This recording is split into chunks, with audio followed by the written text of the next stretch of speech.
So I want to delete David from my database table student.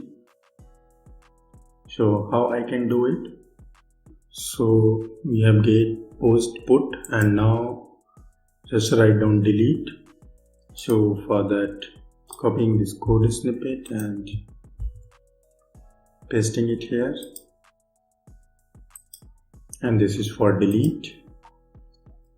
Let's delete David, and then for that what I have to do, just rerun the application, go to Postman and add one request. This is for delete.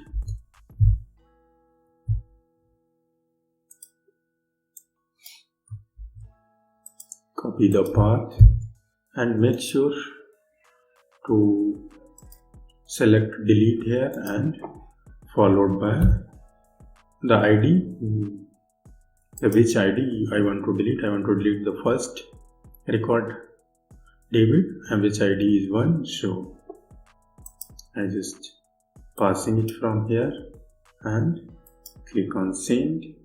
Once I save it, just check the David has been deleted.